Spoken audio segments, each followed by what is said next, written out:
చైత్ర శుద్ధ పాడ్యమి అంటే నూతన తెలుగు సంవత్సరాది ఉగాది పండుగ 2025లో మార్చి 30 ఆదివారం రోజున ఉగాది వచ్చింది.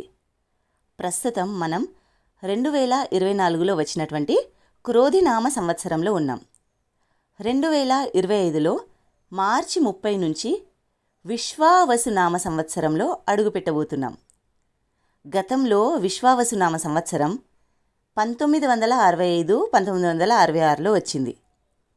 పంచాంగం ప్రకారం తెలుగు సంవత్సరాలు మొత్తం 60. వాటిలో 2025 మార్చి 30న ప్రారంభమయ్యే విశ్వావసునామ సంవత్సరం 39వది. తెలుగు సంవత్సరాలకున్న 60 పేర్లకు చాలా రకాల పురాణ కథలున్నాయి. శ్రీకృష్ణుడి భార్యల్లో ఒకరైన సందీపని అనే రాజకుమారి సంతానం పేర్లను తెలుగు సంవత్సరాలకు పెట్టారు అని చెప్తున్నారు.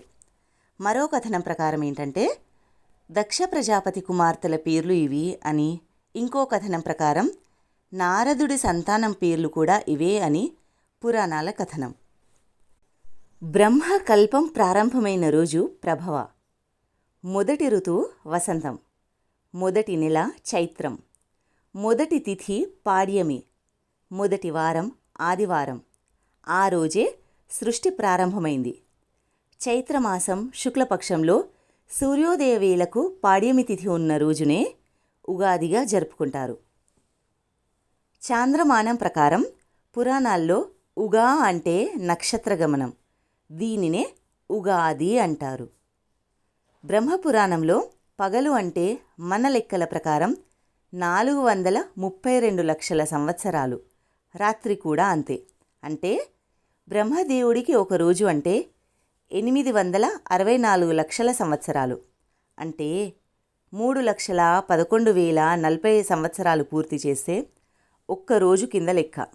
ఇలా బ్రహ్మదేవుడి ఆయుష్ 100 ఏళ్ళు. ఇప్పటి వరకు 6 బ్రహ్మలు సృష్టి కార్యాలు పూర్తి చేశారు. ప్రస్తుతం 7వ బ్రహ్మ ద్వితీయ పరార్థంలో ఉన్నాడు. అంటే ప్రస్తుతం ఆయన వయస్సు 51 సంవత్సరాలు. ఇప్పుడు మనం వైవస్వత మన్వంతరం కలియుగంలో ఉన్నాము. అందుకే మనం పూజలు చేసేటప్పుడు శ్వేత వరాహ కల్పే వైవస్వత మన్వంతరే కలియుగే ప్రథమ వర్షే ద్వితీయ పరార్థే అంటూ చదువుతుంటాం కదా. మహావిష్ణువు మత్స్యావతారంలో సోమకుడు అనే రాక్షసుని సంహరించి వేదాలను రక్షించి బ్రహ్మకు అప్పగించిన రోజే ఉగాది. శ్రీరాముడు, విక్రమాదిత్యుడు, శాలివాహనుడు పట్టాభిషిక్తుడైన రోజు కూడా ఇదే. వరాహమిహిరుడు పంచాంగాన్ని జాతికి అంకితం చేసింది కూడా ఉగాది రోజే. ఉగాదిని యుగాది అని కూడా అంటారు. అంటే సృష్టి ప్రారంభమైన రోజు. 2025 మార్చి 30వ తేదీ ఆదివారం రోజున మొదలయ్యే కొత్త సంవత్సరం పేరు విశ్వావసు. అంటే ఈ సంవత్సరం అధిపతి సూర్యుడు. రాజులు అంటే పాలకులు అని అర్థం.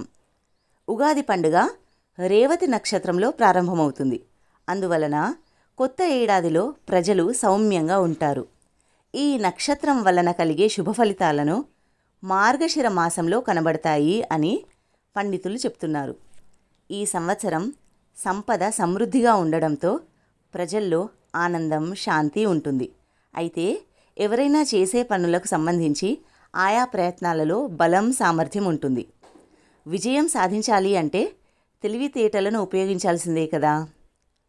ఉగాది రోజున పంచాంగ శ్రవణం, ఏడాదిలో తమ భవిష్యత్ ఎలా ఉంటుంది, ఆదాయ వ్యవయాల గురించి తెలుసుకోవడం, జాతకాన్ని వినడం, గ్రహ కదలికలను అర్థం చేసుకోవడం ద్వారా ఏడాదిలో ఎలా జీవించాలి అనే అంచనాకు వస్తారు. ఉగాది ప్రారంభంలో ఐంద్రయోగం ఉంటుంది. ఐంద్రయోగం అంటే మన ఇంద్రియాలను నియంత్రించి మనస్సును ప్రశాంతంగా ఉంచుకోవడం ద్వారా ఆధ్యాత్మికత వైపు నడిపించే యోగ ప్రక్రియ అని అర్థం. శుభయోగంగా పరిగణించబడుతుంది. కనుక ఈ సంవత్సరం రాష్ట్రానికి మరియు దేశానికి కూడా శుభప్రదమైనది. చంద్రగతిని అనుసరించి మార్చి 30 నుంచి ప్రారంభమయ్యే విశ్వావసునామ సంవత్సరం భవకరణంతో మొదలవుతుంది. కనుక ఏ పని చేయాలన్నా పండితులను సంప్రదించి ముహూర్తం, శుభతిథి ప్రకారం పనిని ప్రారంభిస్తే సంపద, వారం వల్ల ఆయుష్, నక్షత్రం వల్ల పుణ్యం, యోగం వల్ల వ్యాధి నాశం, కరణం వల్ల ఎలాంటి ఆటంకాలు లేకుండా విజయం వరిస్తుందని పంచాంగకర్తలు చెప్తున్నారు. ఈ ఉగాది పండుగను తెలుగు రాష్ట్రాల్లోనే కాకుండా భారతదేశమంతా జరుపుకుంటారు. అయితే ఒక్కో ప్రాంతంలో ఆ ప్రాంతీయ ఆచారాన్ని బట్టి వివిధ రకాల పేర్లతో పిలుస్తారు. కర్ణాటకలో యుగాది అని, తమిళులు పుత్తాండు అని, సిక్కులు ఈ పండుగను వైశాఖి పండుగ అని పిలుస్తారు. ఇక మహారాష్ట్రలో గుడిపాడ్వా అని, మలయాళీలు విషు అని అంటారు. బెంగాలీలు పొయిలా బైసాఖ్ పేరుతో కొత్త సంవత్సరం పండుగను జరుపుకుంటారు. ఈ సంవత్సరం మార్చి 30న ప్రారంభమవుతున్న విశ్వావసునామ సంవత్సరం అంటే ఈ ఉగాది అందరి జీవితాల్లో వెలుగులు నింపాలి అని, ఇంకా లోకపావని జగజ్జనని అయినటువంటి ఆ దుర్గమ్మ ఆశీస్సులు సదా మనందరిపై ఉండాలని కోరుకుందాం. జై భవానీ.